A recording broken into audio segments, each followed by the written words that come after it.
Halo teman-teman, kalian pernah nggak sih merasa bahwa rata-rata pendapatan di negara kita tidak mencerminkan realitas yang sebenarnya?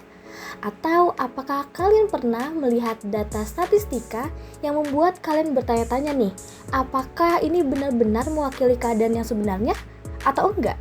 Mari kita simak lebih lanjut tentang mengapa mean atau rata-rata bisa menyesatkan. Mari kita temukan jawabannya. Pertama-tama, mari kita mengenal apa itu mean.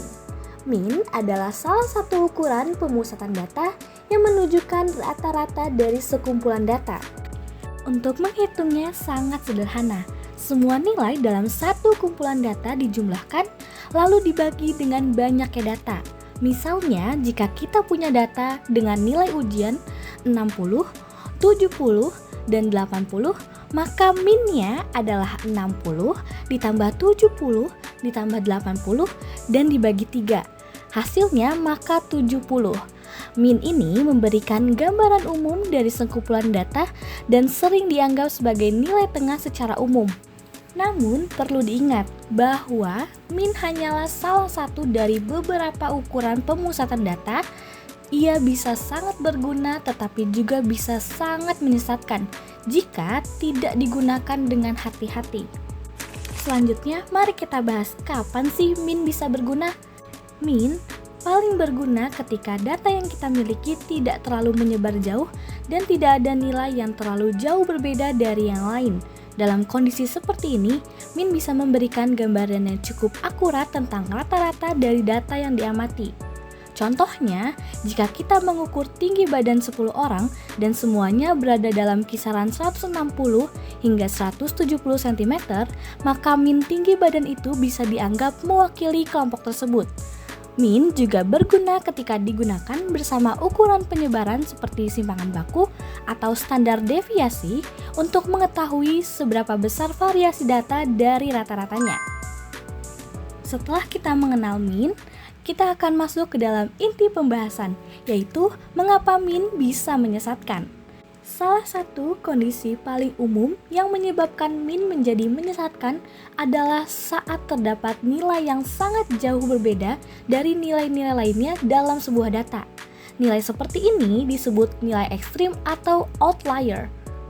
Misalnya, bayangkan data gaji dari 5 orang yaitu 3 juta, 3 juta, 4 juta, 3 juta, dan 50 juta, maka jika kita hitung min-nya, yaitu 3 ditambah 3 ditambah 4 ditambah 3 ditambah 50 dibagi 5, maka hasilnya adalah 12,6 juta. Padahal kenyataannya 4 dari 5 orang tersebut hanya bergaji 3 hingga 4 juta. Maka min di sini tidak mewakili mayoritas atau tidak mewakili kenyataan yang ada, karena tertarik naik oleh satu orang yang gajinya sangat tinggi. Untuk contoh lainnya, mari kita bahas. Bayangkan sebuah kelas dengan nilai ujian sebagai berikut, yaitu 40, 45, 50, 55, dan satu mahasiswanya memiliki nilai yaitu 95. Jika kita hitung, maka min-nya yaitu hasilnya adalah 57. Namun, jika dilihat, kebanyakan mahasiswa mendapatkan nilai di bawah 55. Jadi, walaupun secara rata-rata mahasiswa memiliki nilai yang cukup lumayan, tapi kenyataannya mayoritas mahasiswa mendapat nilai yang kurang baik.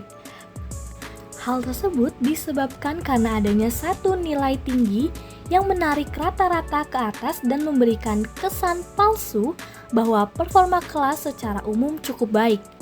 Dan disinilah min dapat dikatakan menyamarkan sebuah kenyataan atau menyesatkan. Nah, supaya min tidak menyesatkan, kita juga perlu memperhatikan yang namanya simpangan baku agar kita bisa tahu apakah min mencerminkan data dengan baik atau tidak. Simpangan baku menunjukkan seberapa jauh data menyebar dari rata-ratanya. Semakin besar simpangan baku, semakin besar pula penyebarannya. Jika simpangan bakunya kecil, artinya data cenderung berkumpul dekat dengan rata-rata. Tapi kalau simpangan bakunya besar, bisa jadi ada nilai-nilai yang sangat jauh dari rata-rata, dan ini jadi sinyal bahwa min mungkin tidak mencerminkan data dengan baik. Bagi contoh, kita punya data dengan nilai rata-ratanya 10 dan nilai simpangan bakunya 2. Artinya, sebagian besar data berada di sekitar nilai 8 sampai 12, yaitu nilai rata-rata plus minus nilai simpangan baku.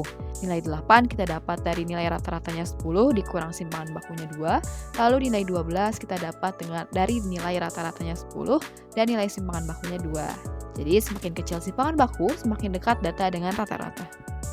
Untuk contoh soalnya, kita punya skor poin kuis dari 5 orang siswa yaitu 8, 10, 12, 9, dan 11.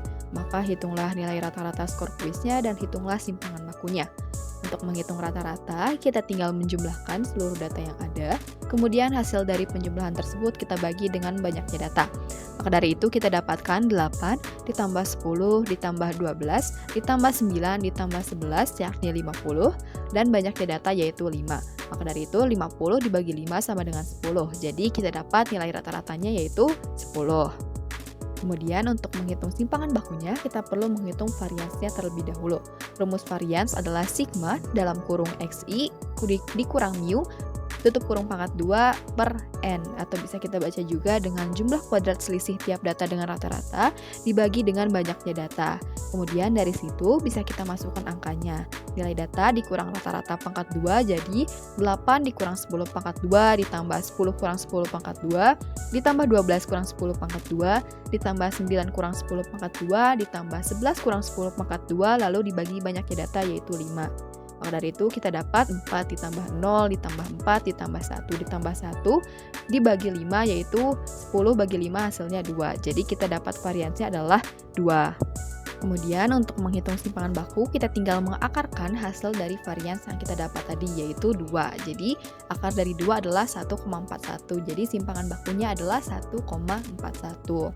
Artinya, rata-rata skor kuis dari kelima orang siswa adalah 10 dan sebagian besar nilai ujian berada di sekitar 8,59 sampai 11,41. Nilai 8,59 didapat dari nilai rata-rata yaitu 10 dikurang dengan simpangan baku yakni 1,41 dan nilai 11,41 didapatkan dari nilai rata-ratanya 10 ditambah simpangan bakunya 1,41. Jadi, sebagian besar data dari skor poin kuis 5 orang siswa tersebut berada di sekitar nilai 8,59 sampai 11,41.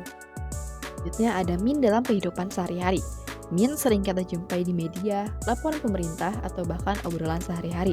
Contoh klasiknya adalah rata-rata pendapatan masyarakat Indonesia adalah 10 juta per bulan. Sekilas angka ini terdengar menjanjikan, tapi apakah semua orang benar-benar mendapat 10 juta? Bisa jadi mayoritas masyarakat hanya mendapat 2-3 juta atau bahkan kurang dari itu. Sementara segelintir orang yang sangat kaya menaikkan angka rata-rata secara drastis. Tanpa mengetahui sebaran data atau nilai ekstrimnya, kita bisa saja tertipu oleh angka rata-rata ini. Karena hal tersebut, maka kita bisa tahu bahwa min terkadang memang bisa menyesatkan jika kita menelannya langsung mentah-mentah tanpa mengetahui faktor lain yang bisa mempengaruhinya. Kesimpulannya, kita harus hati-hati dengan min. Min adalah salah satu alat statistika yang penting dan sering digunakan, tapi kita harus tahu juga keterbatasannya. Min bisa memberikan gambaran yang menyesatkan jika data mengandung nilai ekstrim atau sebarannya terlalu lebar. Jangan hanya terpaku pada satu angka rata-rata, tapi perhatikan juga penyebaran data dan ukuran lainnya seperti simpangan baku. Dengan begitu, kita bisa memahami data dengan lebih akurat.